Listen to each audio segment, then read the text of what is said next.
Hello. Oh, check, check, check. Okay, do I have everybody here? Grades 4 to 8? Okay. Thank you. Thank you so much for listening so well, being so good. And I just want to say thank you. I would like to take this time to welcome our alumni, professional players from the NHL, from Team Canada, and Team USA. Wow!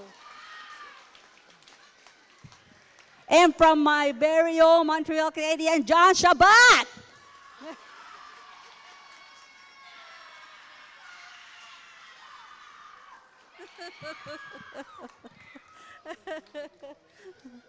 That's why I say have a good day every morning. Have. So we are all very excited and honored and feel very fortunate to have you all here at our beautiful new school. Thank you so much for coming. I know that our scheduled time is very short and you are very busy getting ready for tonight's game. So I will have them introduce themselves to you. Okay? Okay. Thank you. All right. I'm going to talk like this. Can everybody hear me? My name is John Shabbat. I was also sitting on TV First Nation. I actually played against and with Everett in Santa Pass when we were growing up. I was playing in Montreal. He was playing junior. When he was playing in Chicago, I was playing in Detroit. So I came to Elsie back when it was Big Cove. Oh, it has to be 25 years ago now for a couple of days just to visit, came to school. Probably talk to more of your teachers than you guys because it's been a while, but thanks so much for having us here.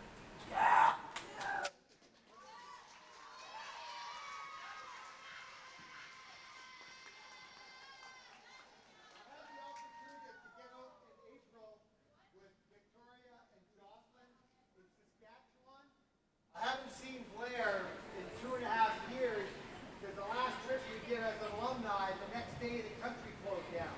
So it was March 13th, 2 years ago, 2.5 years ago. So I hadn't seen Blair in that time. So this is our second trip in the last 2.5 years, and we're so excited to be here as a group. So we've got guys that are coming in, they're flying in later, they're landing in Moncton at 1:30, and then again at 3:30, they'll be here later for the game. But we couldn't ask for a better place to restart our trips around the country than coming here to Elsie for our first game. So thanks for having us.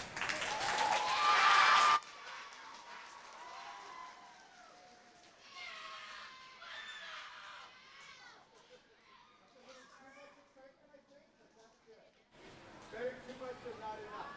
So I'm just going to introduce, I'm going to kind of be your host here. The first player I'm going to introduce is Blair Action. Blair played with St. Louis, Chicago, Nashville, Ottawa. And Ottawa. He lives out west, just outside of Lethbridge. Lethbridge, but Edmonton, just west and east of Edmonton, sorry. He flew across the country to be with us today. I'll let Blair come up and tell a little bit of his story here. We're all going to take 5 or 6 minutes to talk, and then we have some things to sign for you if you want to ask. All right, so this is Blair Action.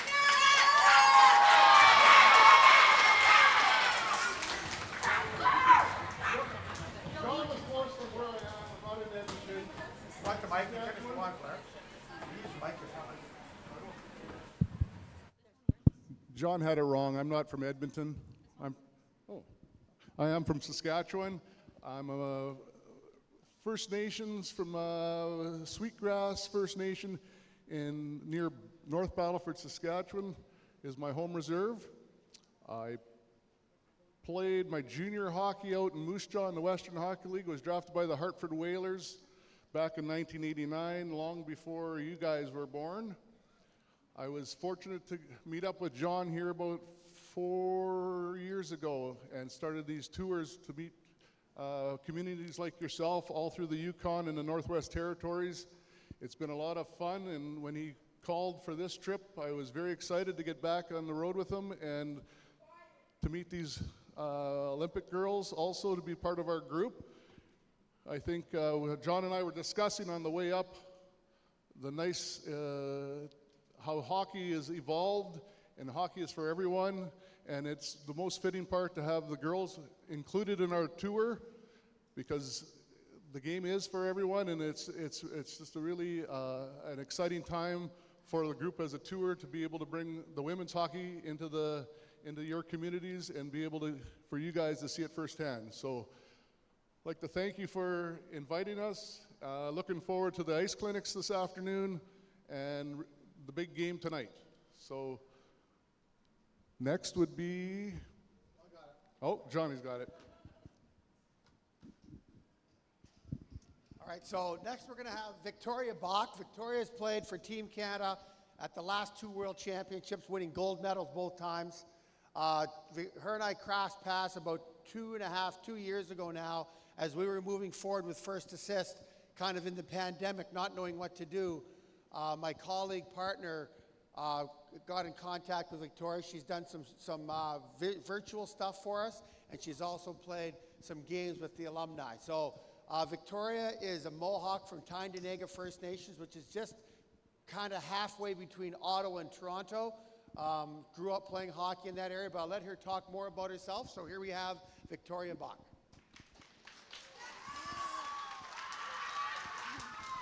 Hi everyone, how are we doing? Good, awesome. Well, I'm really excited to be here. As John said, my name is Victoria Bach. I'm a Mohawk from the Bay of Quinte, and I grew up in a small town called Milton, Ontario.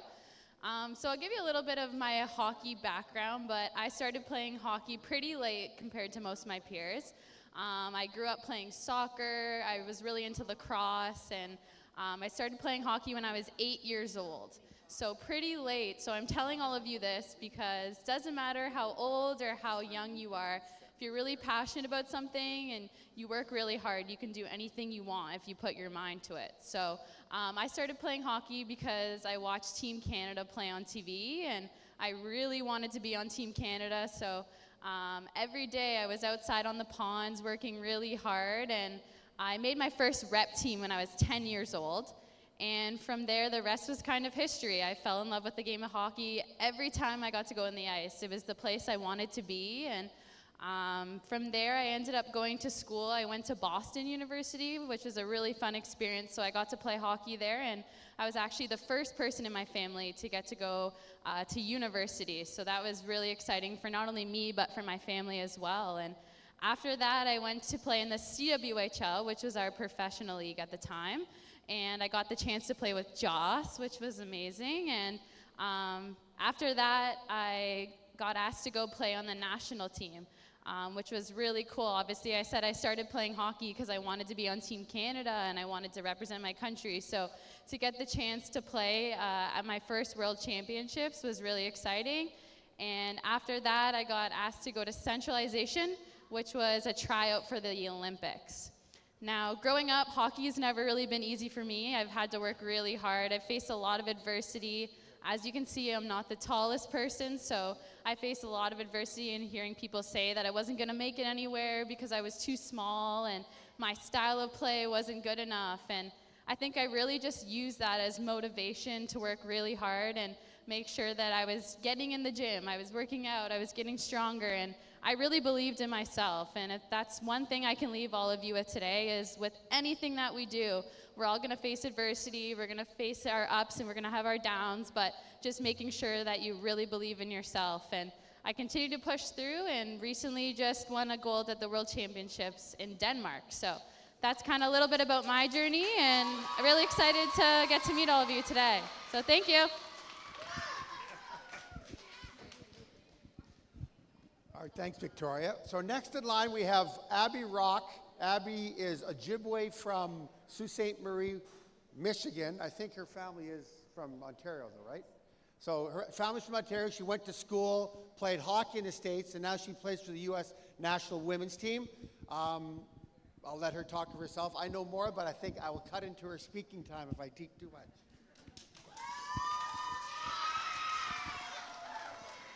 Hi, everyone. As John said, I'm Abby Rock, and yes, so I'm actually a dual citizen of the U.S. and Canada. I was born and raised in the United States, but my reserve is actually in Ontario. I'm Wanapate First Nation, and my dad is a Canadian citizen till this day. So growing up, I could always have had the option to play for the U.S. or Canada when it came time. I picked the U.S., I think just growing up there and everything else, but I started playing hockey when I was 4 years old, but I started playing hockey in my backyard ice rink. I also started in figure skates, so that was very interesting, but I forced my parents to let me play hockey even though they didn't want to, because where I'm from in Michigan, nobody was actually playing hockey who was a girl. So my whole life I was the only girl playing with all boys. So all the way through high school, I was the only girl. I got a little beat up out there on the ice, but when you love something, I think it's obvious that you should just do it, and my parents really encouraged me to just keep on going with that and just make sure that as long as I was having fun, I could play. So I played boys hockey all the way until college. I played for the University of Wisconsin in college. I actually played Victoria Bach in one game in college. She, I think, had 2 goals that game. So I've known these girls for a long time, and now I obviously play against them a lot. But after college, I started making the U.S. national team. My first national team game was actually in Moncton against these 2 as well. So that was a great experience to be in this area and to get to play in front of a lot of great fans here in Canada who love the game of hockey. But I made my first Olympics in 2022. We took home a silver medal, not exactly what we set out for, but it was great. Thank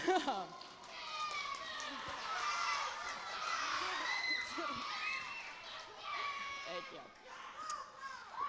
But yeah, so I've had a less traditional route to playing hockey, I think, just growing up where I did and having to play boys hockey for as long as I did. But I think that's just a huge thing, is make sure that if you love something and you want to do it, don't let anyone tell you that you can't, because I had a lot of parents, I had a lot of other players telling me that I didn't belong playing hockey because I was a girl and things like that. So it was just awesome to have the support of my family and even my teammates who were telling me that I belonged on the ice with them. And obviously, I'm really glad that I did continue to play hockey, because it's brought me to a lot of cool places right here. It's a very cool place to be, and I'm really excited to be here with all of you today. So thank you.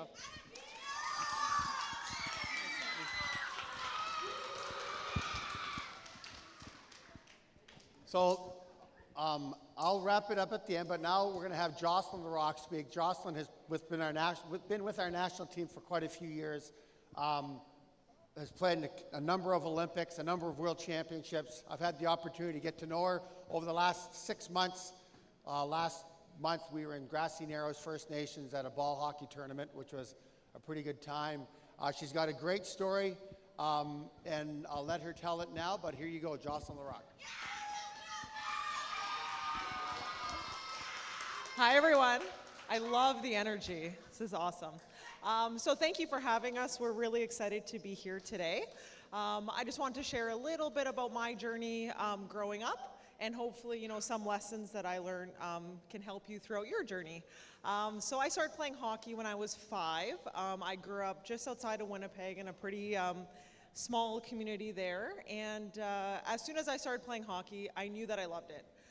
Similar to everyone behind me, as every time I got to play hockey, I took that opportunity, whether it was ball hockey, roller hockey, street hockey.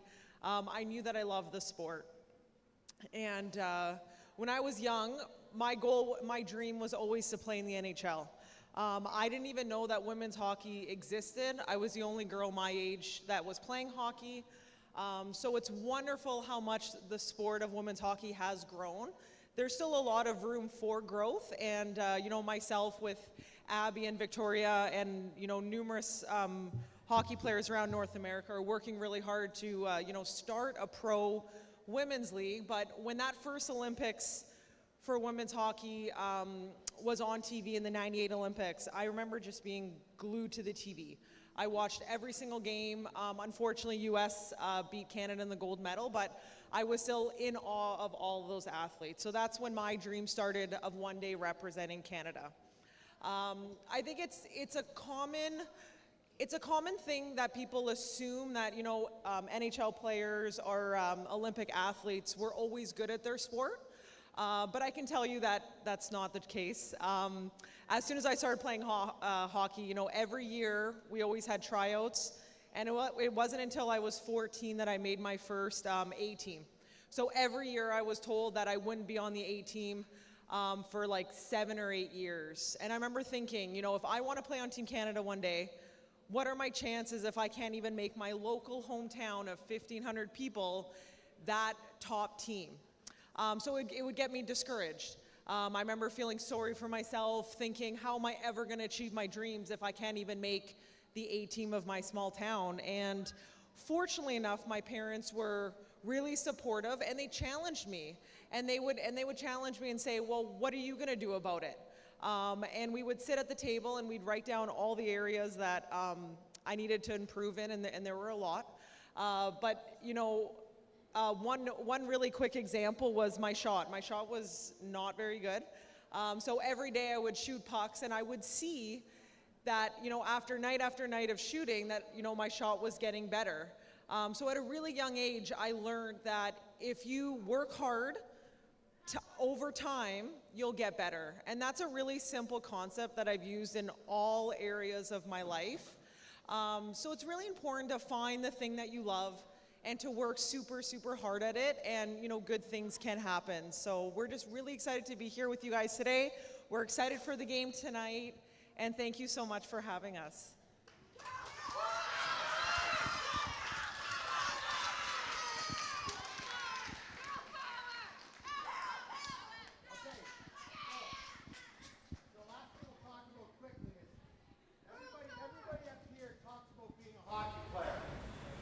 We also had other interests, and sports isn't the only thing that we have. You can love and have a goal and try to achieve. In my family, I have a daughter who's a lawyer, I have a son who's a doctor, and I have another daughter who works on women's issues around the world, and that was their passion. So everybody here has something that they want to do, and maybe your parents don't know, maybe your friends don't know, but you know deep in your heart what it is. And Jocelyn touched on it at the very end. And as did Abby, said, you cannot tell somebody else what they love and what they don't love. You can't tell them that they're not good enough to do something if it's in their heart to do it. And so what we want to leave you with today is, when I was a kid, I was from a small community of Cold Lake. I was born in Kitigan, TV. I lived in Cold Lake, Alberta, which was miles away from any big town. And I was told all the time when I was a kid that I'd never play in the NHL. I was also told, keep working, John, because you never know what's going to happen. But one thing we all touched on is the belief in yourself. Never let anybody tell you what you can and can't do. Because if you don't believe in yourself, if you listen to other people all the time, you never know what you want. So right now we're going to do a little exercise. When I count to 3, I want you to yell out as loud as you can what you want to do when you graduate from high school or graduate from university. So when I go 1, 2, 3, yell out as loud as you can what your goal and dreams are. You ready? 1, 2, 3.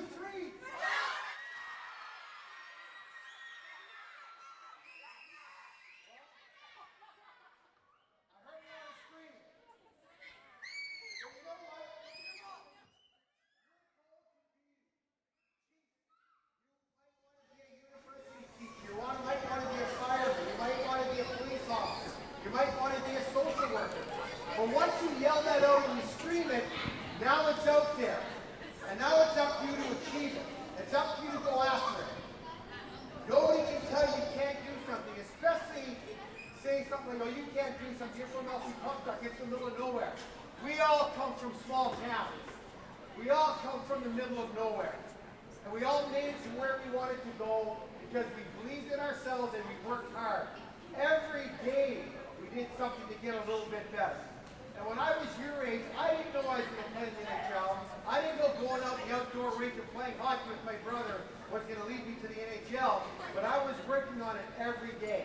And you can do the same thing. Don't let people tell you what you can and can't do. Know in your heart what you want and work towards it every day. All right?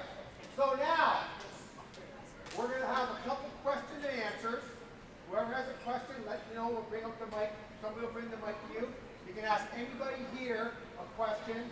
After this will be a celebration. And afterwards, we have some things, little pictures that we brought of each other that we're going to sign. So there'll be tables set in back here. We'll be sitting at the tables. Come by in a single line, nice and organized, and we'll sign all those pictures for everybody. Yeah. Okay, so we'll have a question and answer now.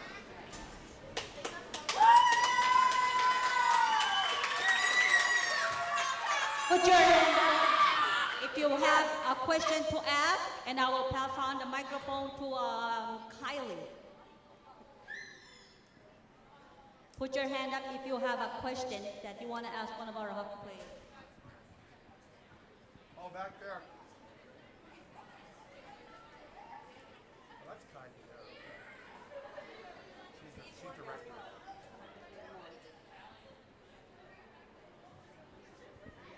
Well, I like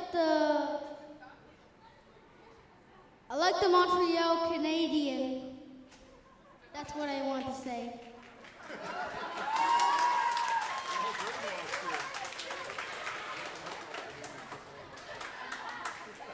That's all I got to say about that. That's enough. Well, let's do it. You're representing. It's funny that we have a guy coming in.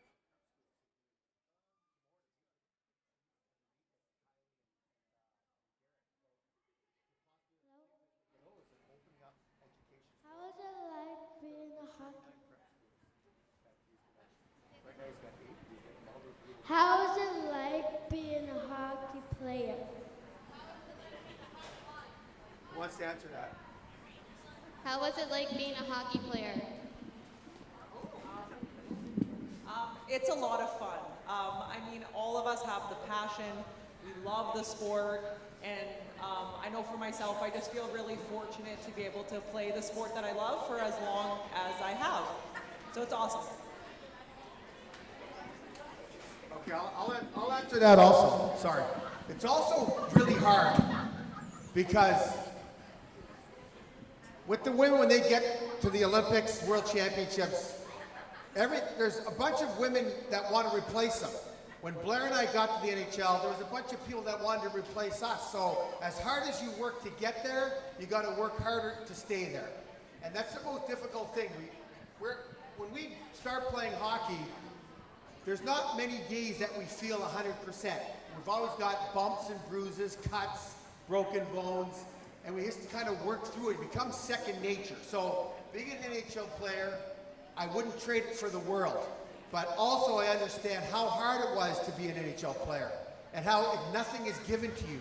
Every one of us had to try out, we had to work to get to where we had to go. We got cut from teams, we got released from teams, but we kept moving forward. So being a hockey player is fantastic, but it's not easy. Nothing is given, you have to work hard at it every day. How much money do you get paid? Not enough! One last question. We're cutting short on time. One last question, please.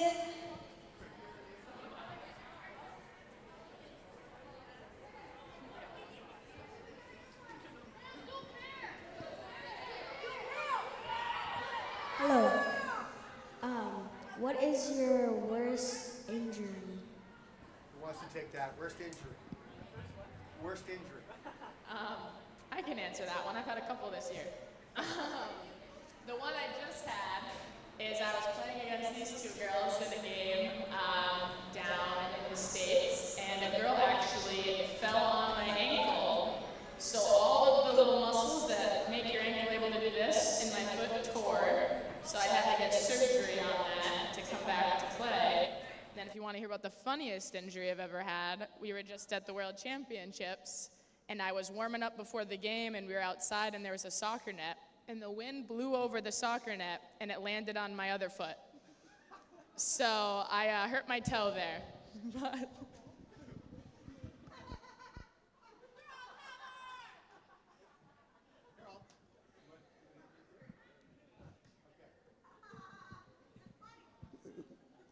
when it comes to injuries, in my career, I have had many, broken finger, broken upper jaw, a ruptured kidney, ankle surgery, knee surgery, and lots and lots of stitches. So you really got to love the game to persevere through a lot of that stuff, and it's a lot of adversity that you reach and question yourself every day whether you really want to do this or you don't, but injuries never held me back. Thank you very much. That concludes the question and answer. So before we move on to the autograph, we would just like to make a little presentation to our hockey players to show appreciation. Lenore and I.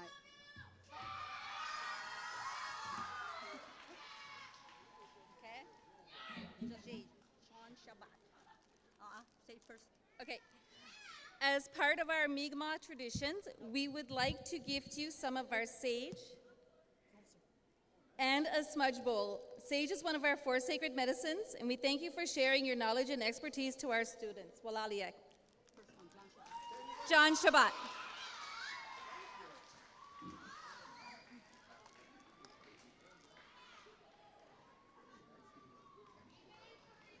And?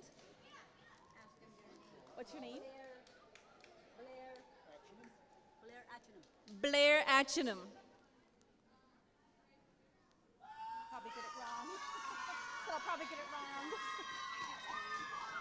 Okay, the next one.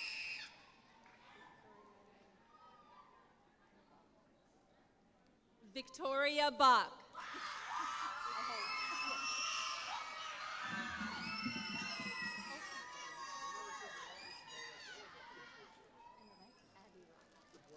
Abby Rock.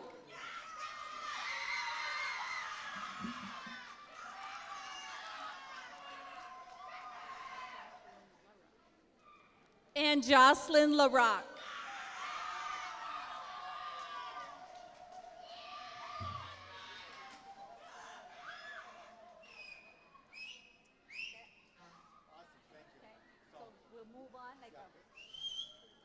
All right, let's give a hand for our hockey players. Thank you.